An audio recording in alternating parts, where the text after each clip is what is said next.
सभी आमा बुबू दादा भौजियों को मेरा प्रणाम। बच्चों को प्यार और दगड़ियों को नमस्कार। मैं हूँ आपकी प्यारी मल्लों की राज दुलारी और अपने सास ससुर की आंखों की तारी एस्थेटिक पहाड़ी बारी। दगड़ियों, मैंने आपको पहली वीडियो में बताया था कि मैं अब एक नई सीरीज शुरू करने जा रही हूँ जिसका शीर्षक है मेरे यादों का बचपन। यानी मेरे यादों से बचपन की जो यादों से जुड़े हुए किस्से, कहानियां, कविताएं हैं, मैं उसको आपके सामने लाऊंगी।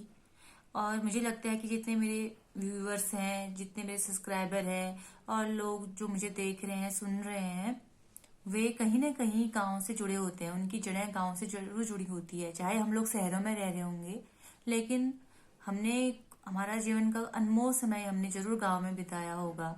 तो मैं आशा करती हूँ कि जो मेरी कविता है ना, वो आपको अपनी उस गांव की जड़ तक जरूर आपको बांध के रखेगी और आपको याद दिलाएगी आपका वह बहुत ही अनमोल गुजारा हुआ समय।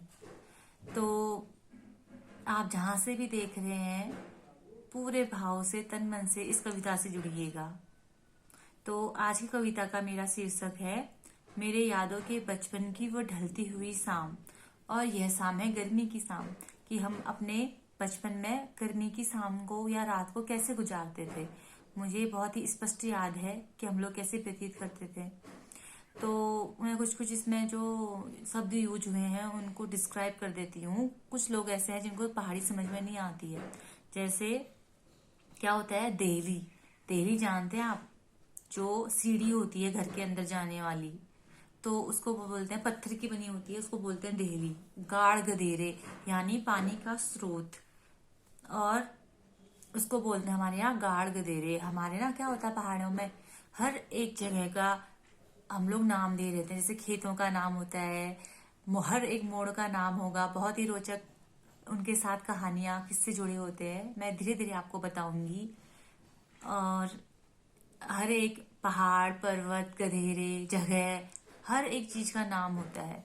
हर एक चीज को संज्ञा दी जाए रहती है, किसी को अकेला नहीं छोड़ा जाता है। तो मैं शुरू करती हूँ, ज्यादा समय न गंवाते हुए शुरू करती हूँ। और मैं आशा करती हूँ कि आप इसे जरूर कनेक्ट करेंगे। मेरे भाई बंधु जो बाहर रह रहे हैं हमारे गांव के, या आप किसी भी गांव से ताल्लुक करते हैं, तो जरूर जुड़िएगा। शाम होते ही घर की देहली में बाहर की लाइट जलाकर बैठ जाना, पहले अपना होमवर्क निपटाना, फिर दुनिया जहान की बातें करना। बीच बीच में अंदर कमरे में लगी हुई टीवी को देखकर चल रहे नाटक की लाइव टेलीकास्टिंग करना। उसके बाद खाना बनने के बाद देहली के सबसे चौड़े पत्थर को डाइनिंग टेबल बनाना। फिर तेरे घर क्या बना है पूछ पूछ कर एक दूसरे की थाली से निवाला चखना। रात में जुगनों का वो मधुर संगीत और गिनने के लिए असंख्य तारों से भरा विस्तृत आसमान। किसी तारे को देखकर, किसी तारे को गिरते हुए देखकर हाथों को जोड़ना, फिर अनेक तारों को मिलाकर कोई तस्वीर की कल्पना करना, या किसी अपने कोई जो हमसे बिछड़ गया है उसकी तस्वीर उसमें ढूंढना। और एक दूसरे से पूछना कि क्या जो मुझे दिखाई दे रहा है वो तू भी देख पा रहा है क्या।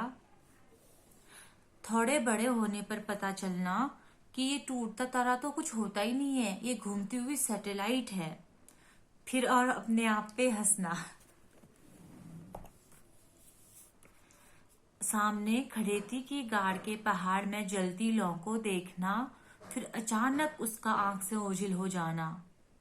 फिर आमा का बताना कि अरे नंदनो, भटकती हुई आत्माएं होंगी। लेकिन माँ सुनी रहती थी। तो माँ सोचती थी कि कहीं बच्चे डर ना जाए, तो कहती थी अरे कुछ नहीं है, ये भूत भूत ग्वाले होंगे रे, बकरियां छूट गई होंगी तो ढूंढ रहे होंगे मसाल जला के। फिर उसके बाद अपने दादा दादी के मुंह से डरावनी भूत की कहानी सुनना और रात भर उनकी कल्पना कर करके अंधेरे साया को देख के डर जाना और कंबल में दुबक जाना। कोई बुरा या भयंकर सपना आने पर अपनी माँ से दुबक जाना। ऐसा था हमारा बचपन, और ऐसे थी मेरे यादों की बचपन की वो ढलती हुई शाम।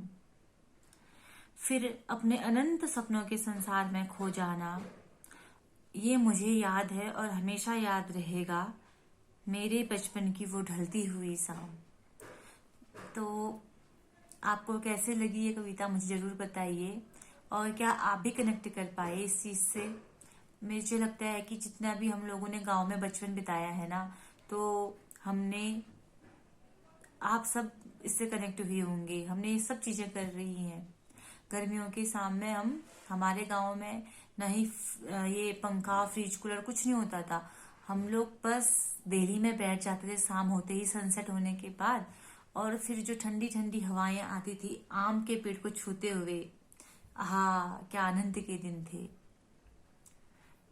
तो दोस्तों, मैं ऐसे ही आपके सामने और भी कहानियां किस्से लेके आऊंगी। मैं आशा करती हूँ कि आपको जरूर पसंद आएंगी, और अगर आप इससे कनेक्टेड हो पा रहे हैं तो आप जरूर इसको शेयर कीजिए, और कमेंट में जरूर बताइएगा कि आपने भी ऐसा बचपन जिया है। धन्यवाद।